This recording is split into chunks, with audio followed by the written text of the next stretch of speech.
Ang mabuting balita ng Panginoon ayon kay San Lucas.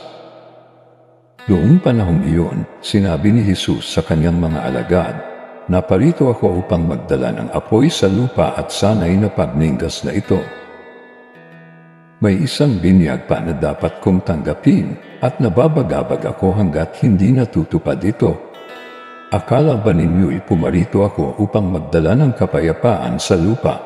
Sinasabi ko sa inyo, hindi kapayapaan kundi pagkakabahabahagi. Mula ngayon, ang 5 katao sa isang sambahayan ay mababahagi. 3 laban sa 2 at 2 laban sa 3. Maglalaban-laban ang ama at ang anak na lalaki, ang ina at ang anak na babae, at gayon din ang ginang babae at manugang na babae." Ang mabuting balita ng Panginoon. Pinupuri ka namin, Panginoong Hesukristo. Unang pagbasa. Pagbasa mula sa sulat ni Apostol San Pablo sa mga taga-Roma. Mga kapatid, nagsasalita ako sa karaniwang paraan para madali ninyong maunawaan. Kung paanong ipinailalim ninyo ang inyong sarili sa karumihan at sa kasamaang palala ng palala, ngayon na may ihandog ninyo ang inyong sarili sa katuwiran sa ikapagiging banal ninyo. Noong alipin pa kayo ng kasalanan, hindi kayo saklaw ng katuwiran. Ngunit ano nga ang napala ninyo sa mga bagay na iyon na ikinahihiya ninyo ngayon? Ang kinauuya ng mga ito ay kamatayan.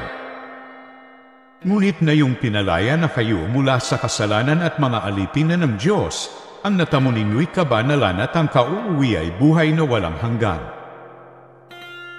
Sapagkat kamatayan ang kabayaran ng kasalanan, ngunit ang kaloob ng Diyos ay buhay na walang hanggan sa pamamagitan ni Kristo Jesus na ating Panginoon. Ang salita ng Diyos. Salamat sa Diyos. Salmong tugunan. Mapalad ang umaasa sa Panginoon tuwina. Mapalad ang taong hindi naaakit niyong masasama, upang sundan niya ang kanilang payo't maling halimbawa. Hindi sumasama sa sinumang taong ang laging adikay pagtawanan lamang at hamak-hamakin ang Diyos na dakila. Nagagalak siyang laging magsaliksik ng banal na aral. Ang utos ng puon siyang binubula ay sa gabi at araw.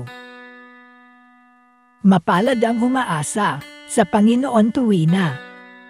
Ang katulad niya isang punong kahoy sa tabing batisan.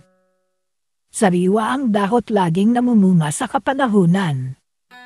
At anumang gawin ay nakatitiyak na magtatagumpay. Mapalad ang umaasa sa Panginoon tuwina. Ngunit ibang-iba ang masamang tao, pa ang kawangis. Siya'y natatangay at naipapadpad kung hangi umihip. Sa taong matuwid ay Panginoon ang siyang mag-iingat. Ngunit kailanman ang mga masama ay mapapahamak. Mapalad ang umaasa sa Panginoon tuwina. Aleluya! Aleluya! Panay aking tatalikdan upang si Kristo'y makamtan bilang tanging pakinabang. Aleluya! Aleluya!